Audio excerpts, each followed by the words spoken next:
We're calling it the hope of joy. Philippians, what a great letter, written from a prison cell by the Apostle Paul, probably in a prison cell in Rome, probably so close to Caesar and the central government of Rome there in the Roman Empire during that time, because remember, Paul had appealed to Caesar so that the folks over, the Jewish religious leaders back in Israel, couldn't have him, drag him before the local magistrates and have him put to death. He appealed to Caesar. To Caesar he went. And so he's there and writing from this prison cell, writing to a church he founded in 52 AD, roughly. And it is now 62 AD, 10-year-old church, half the age of our church. And he's writing to them from his prison cell.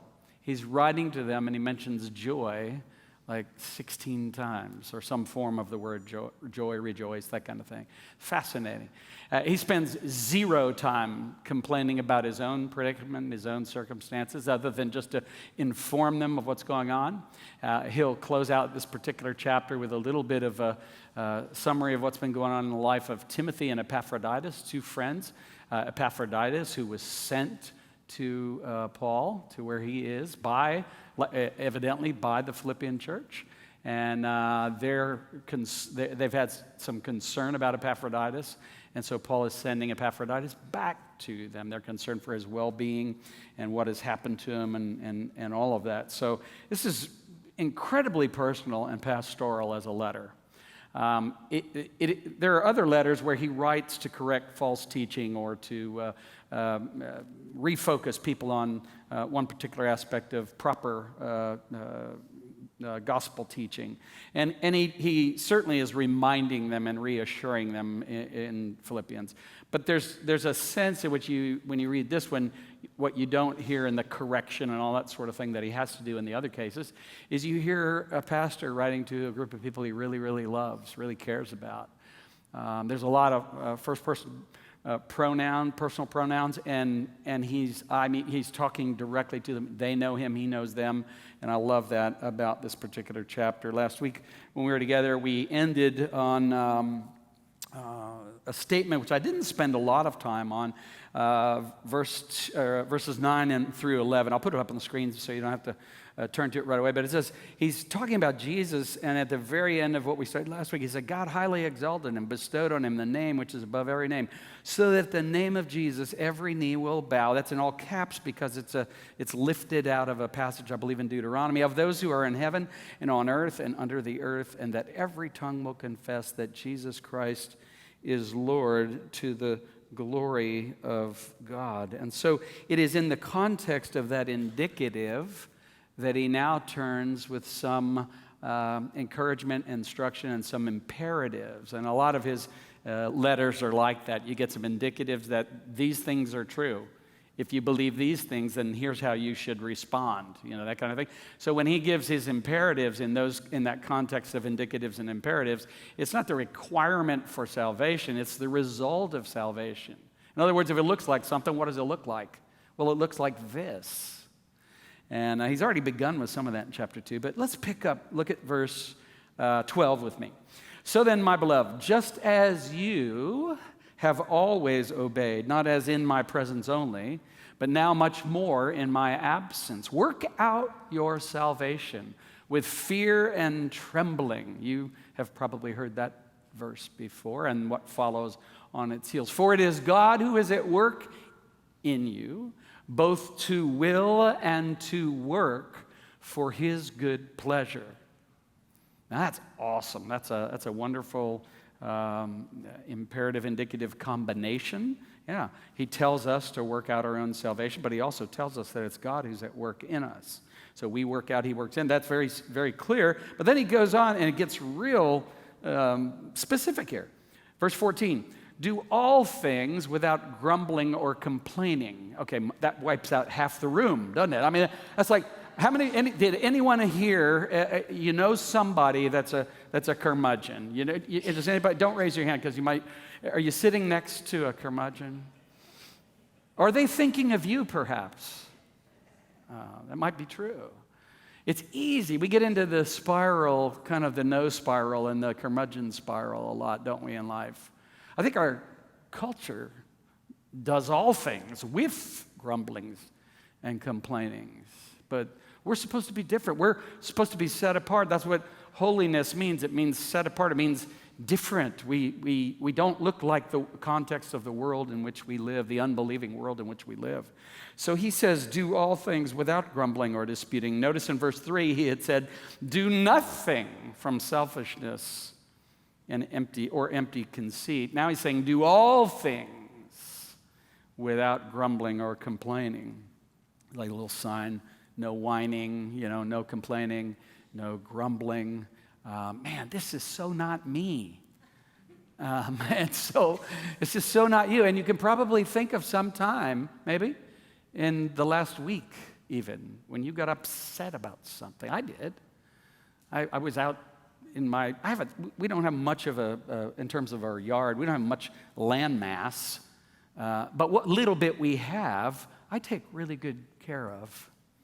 Kind of enjoy. Anybody like gardening, or how about just landscaping and things like that around your own? See, I kind of putz around the old yard there. I got my lawnmower, got my little weed whacker, and I was out of line for my weed whacker for like a week and a half, and I was going through a real hard time. So I went and bought 3 reels of that, and I put that back in, and I got out there and did my thing.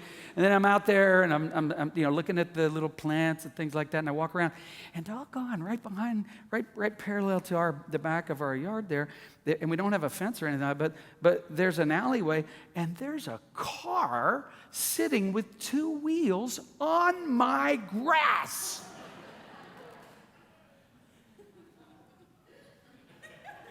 So Pastor Jim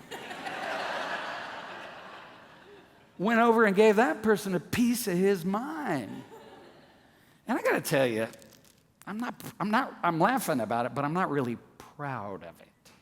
I think I could have handled it a little bit better. And but I kind of grumbled and I spent a lot of time working on this grass. I'm trying to keep it. You probably don't know, but you got 2 wheels right on my grass.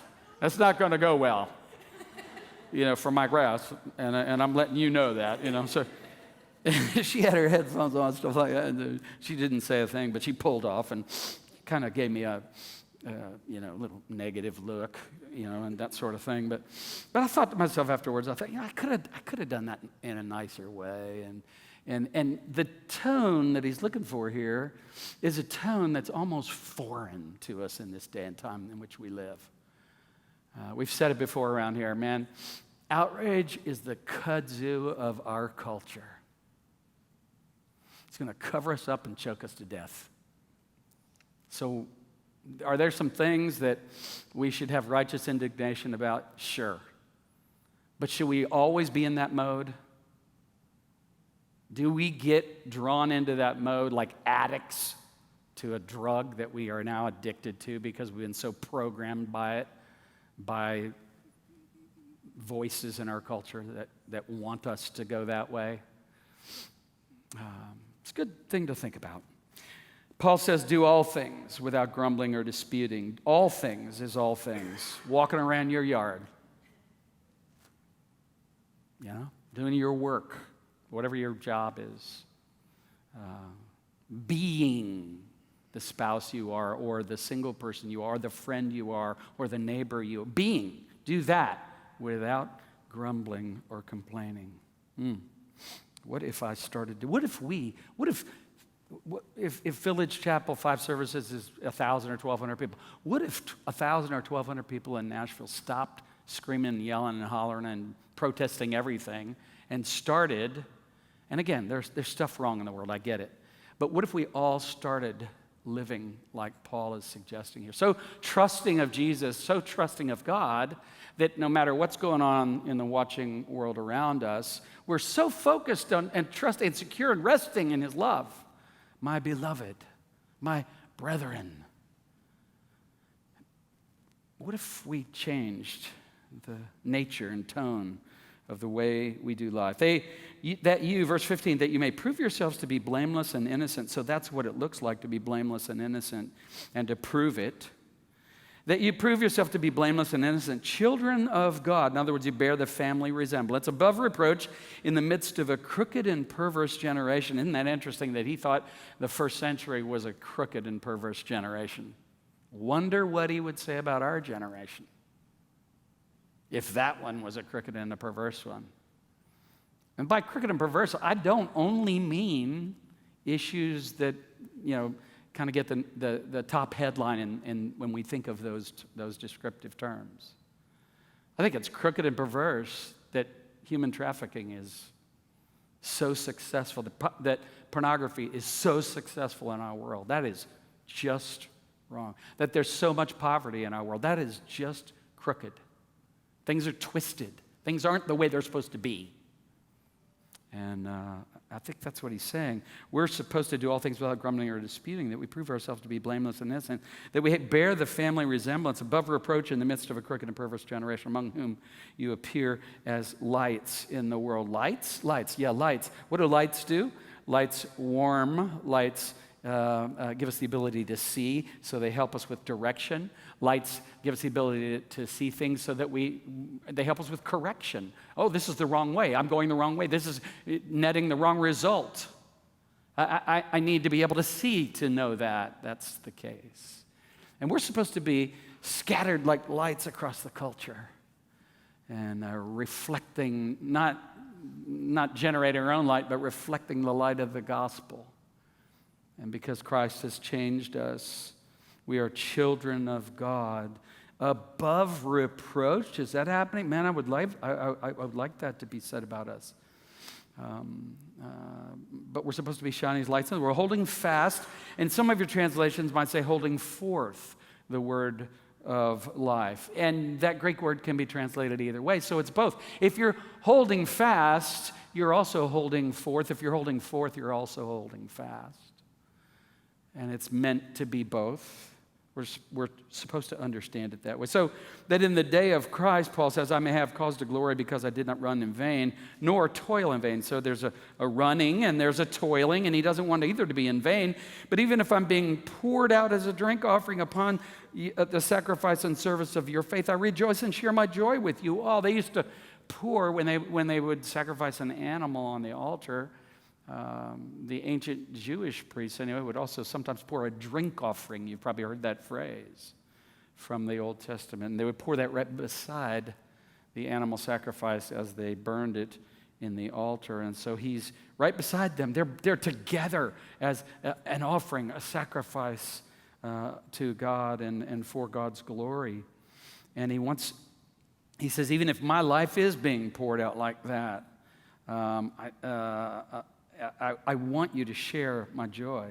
You too, I urge you, rejoice. There's another occasion of that word. In the same way, to share your, and there it is again, joy with me. Now he talks about his two friends, Timothy and Epaphroditus.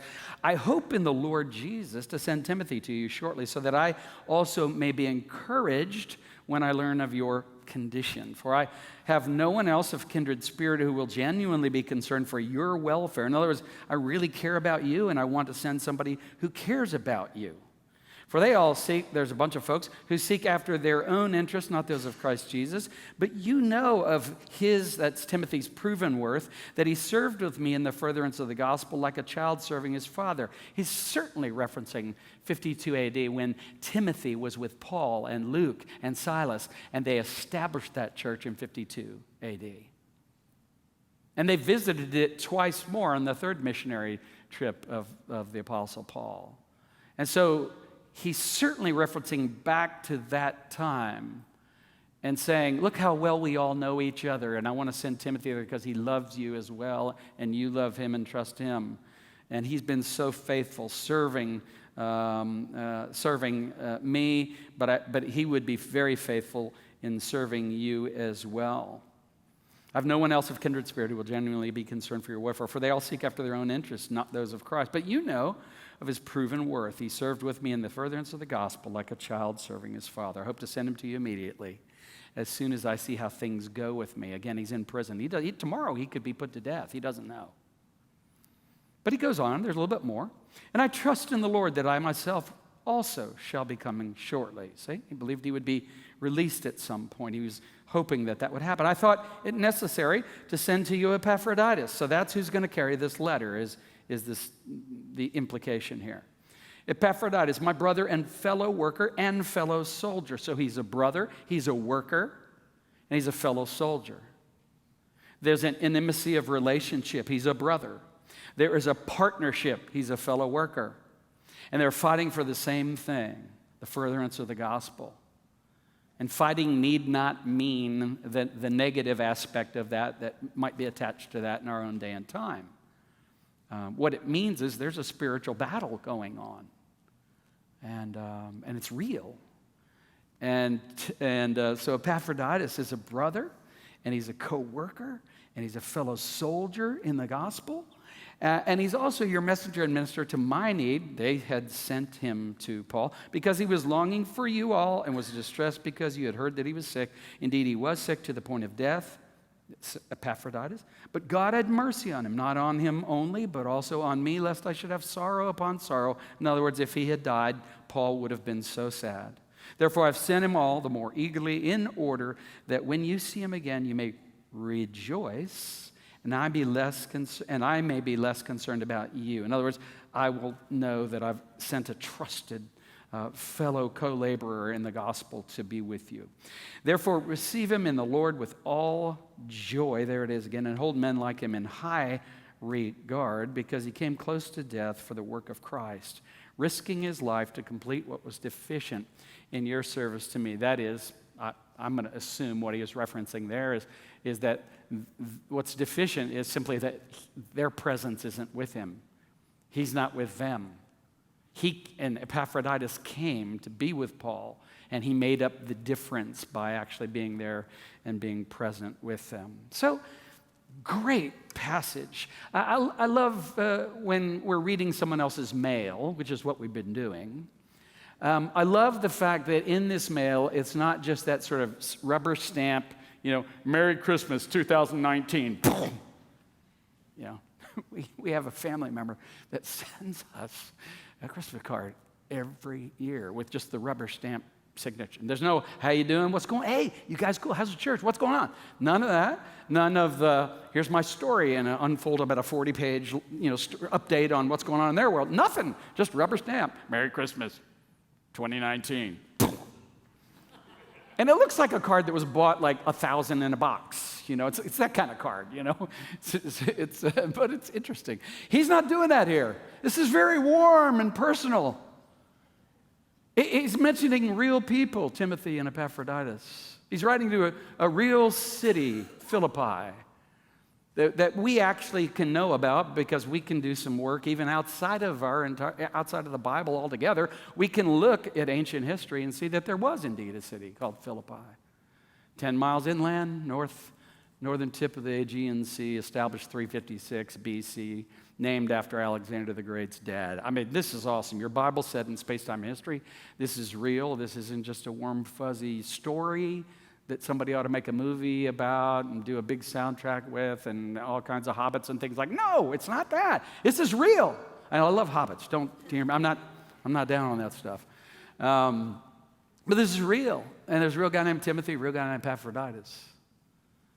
And they all really loved the church at Philippi. So I love that about this particular text. Madeline L'Engle quote from up there, if you guys will. We do not draw people to Christ by loudly discrediting what they believe, by telling them how wrong they are and how right we are, but by showing them a light that is so lovely that they want with all their hearts to know the source of it. That from walking on water, she just dismantles me sometimes. Some of the things I've read by her, she just says things so beautifully and makes me want to go back and find people that drive on my lawn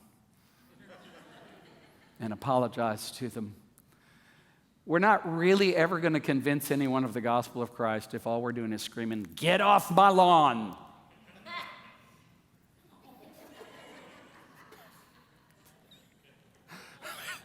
Sweetie, that was an amen cough, okay? So that's what that was, yeah.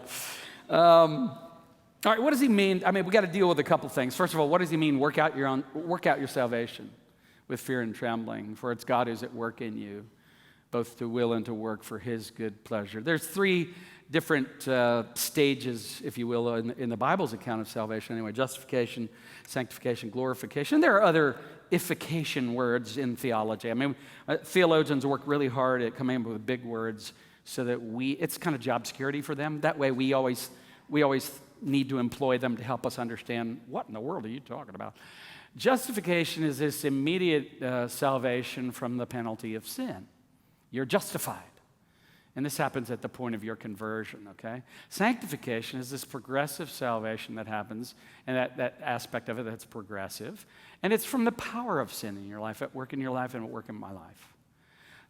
It is a present and ongoing process. It's progressive. Some of you, you can look back over your life and go, I can see where it was progressing that month, but, out in my backyard, it wasn't progressing so well, or whatever. Glorification, so there'll be some undulation, I should say, with number 2.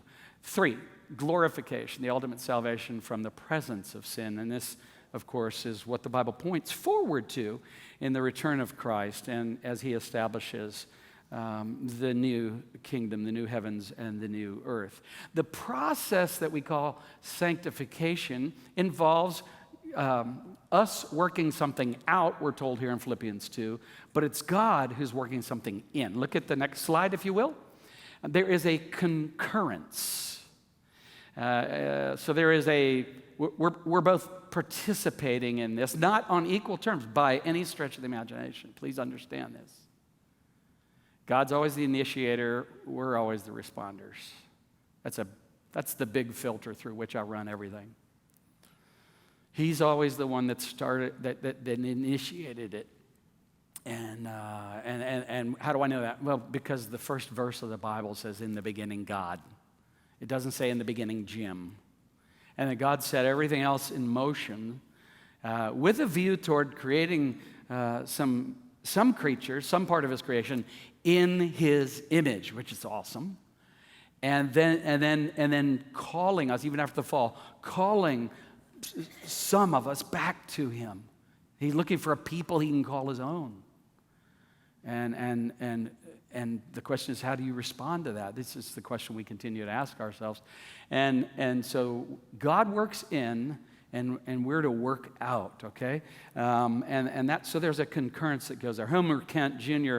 is a Bible commentator and professor emeritus of New Testament and Greek at Grace Theological Seminary. He says, working out salvation does not mean working for salvation, but making salvation operational. And that's what we see here.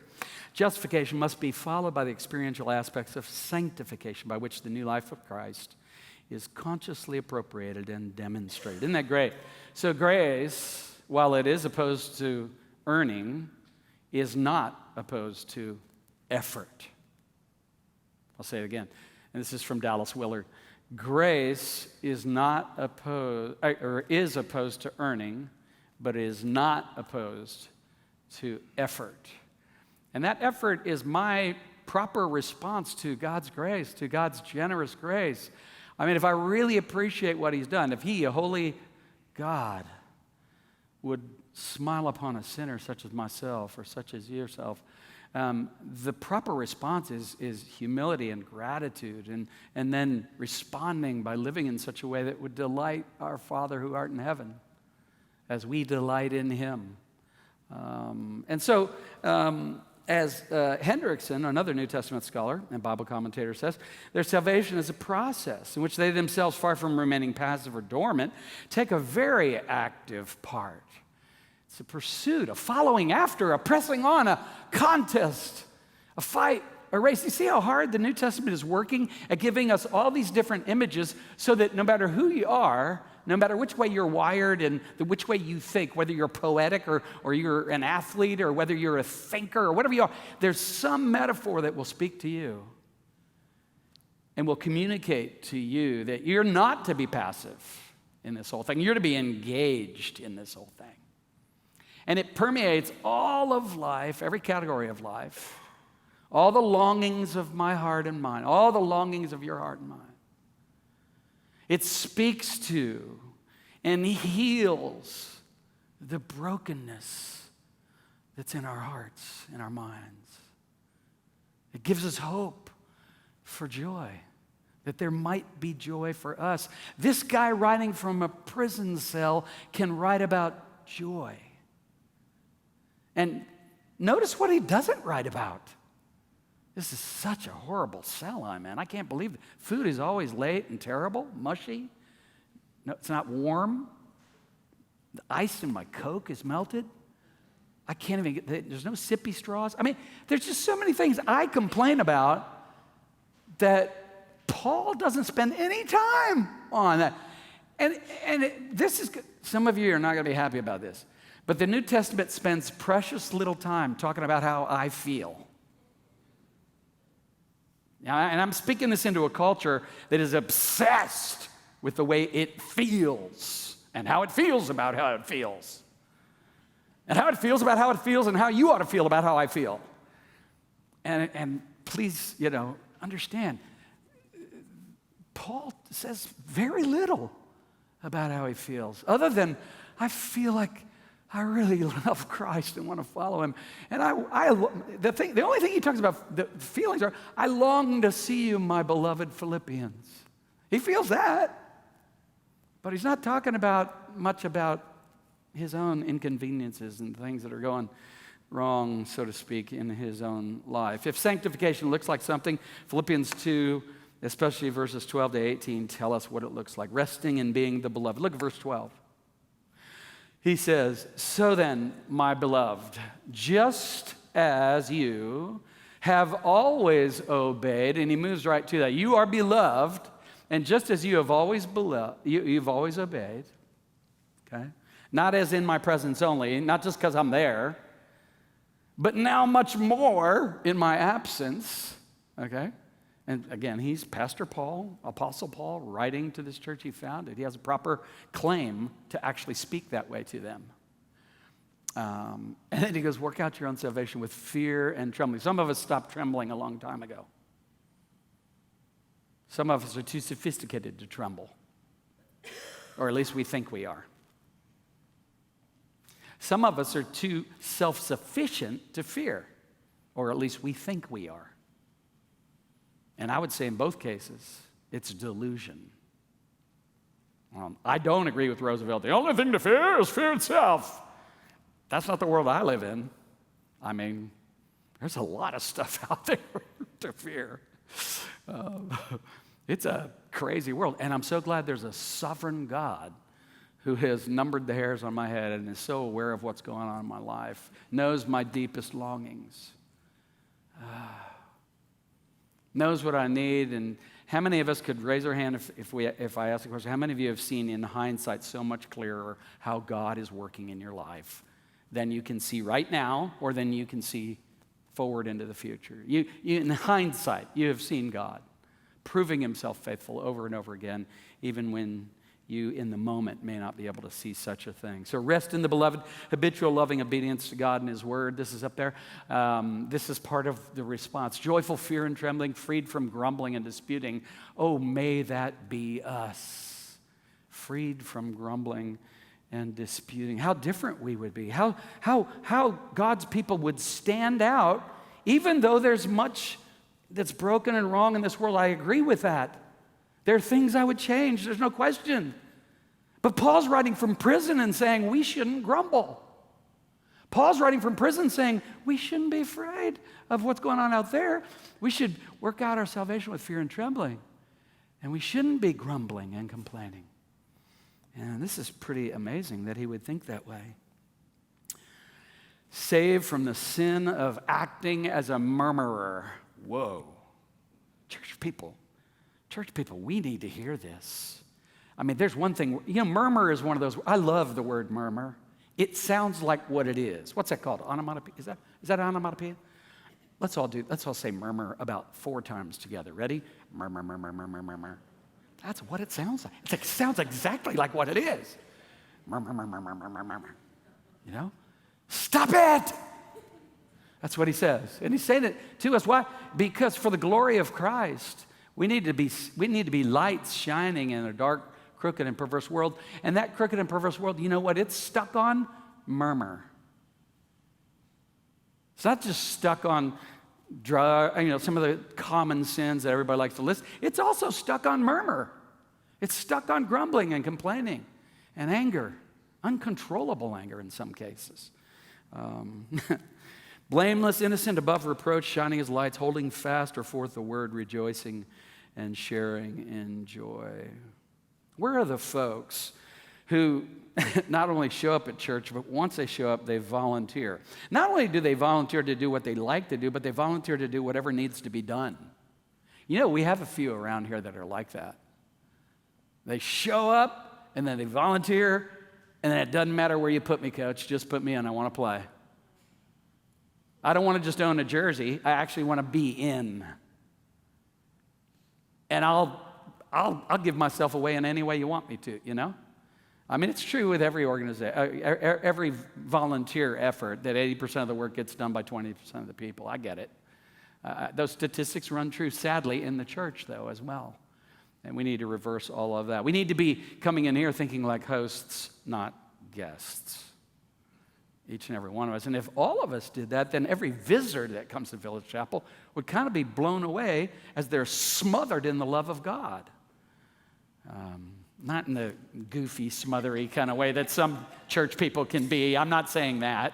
But I am saying that if there were an eagerness on all of our parts to rejoice and share the joy, to hold forth the word of God's life and how that's available to us.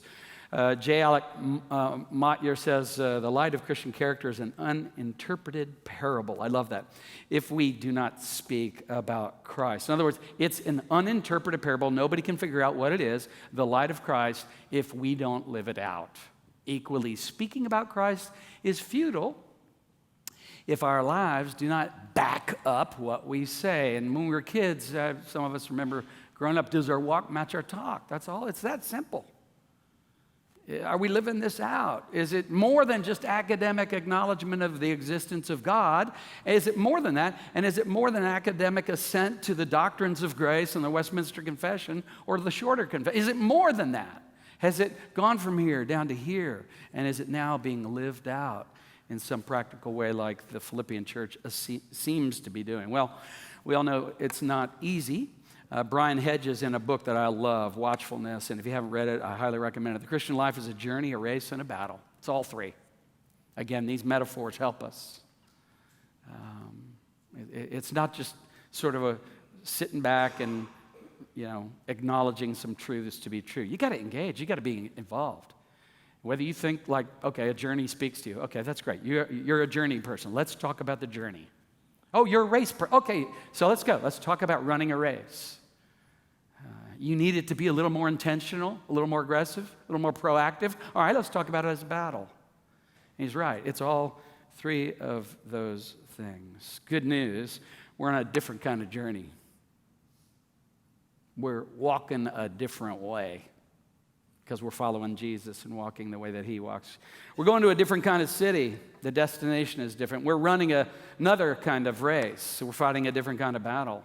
But we already know the outcome of the battle, and that's the good news. Sometimes we'll need to be encouraged along the way. Sometimes we'll need to be exhorted along the way. You could be sitting here today and need one or the other, or maybe a little bit of both. Philippians is great because it does both. Encourage us and exhort us, prod us along, call us to action. I don't know what you need right now, but I hope that our study of Philippians will offer a little bit of both. Alan Redpath was a well-known British author, evangelist, former pastor of Moody Church up in Chicago as well. He said, the conversion of a soul is the miracle of a moment, but the manufacture of a saint is the task of a lifetime. Would you be patient with the church? Would you be patient with each other? Would you be patient with your closest friends who are Christians? Would you be patient with your spouse or your best friends or your roommates or your coworkers that say they're Christians? It'd be good if we could be patient with each other. Could we do things without grumbling or complaining? Yeah, we could. I could have done a better job.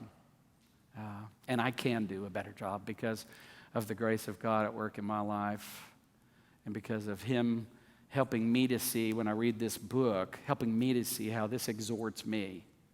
and encourages me to be more and more like Jesus. Are you motivated and proactive about your spiritual life?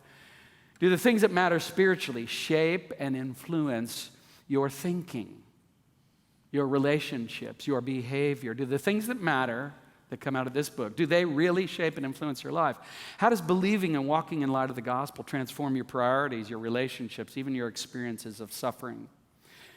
Are you self-aware enough? This is really a great question that I had to ask myself and wrestle with a little bit. But are we self-aware enough to know when we've slipped into a grumbling, complaining, disputing mode?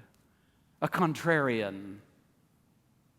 Always got a better way for everyone else to hear how they ought to be doing it. And since Paul is always pointing out how our lives should be and how the life of Christ was all about the glory of God, how do you feel about the glory of God? Is that even important to you in the next decision you will make, be it a big one or a small one? How does the glory of God fit into your life? As John Piper has so often said, God is most glorified in us when we are most delighted in him.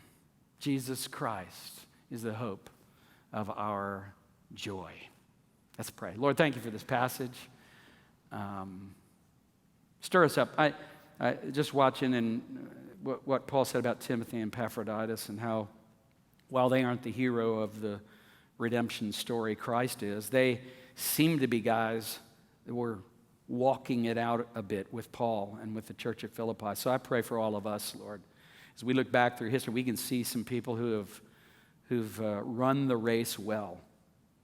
I pray that we might be encouraged to do that as well, and that we would help each other, that we would be that kind of fellowship of believers, that kind of local expression of your church that is indeed a city on a hill, a light that can't be hidden.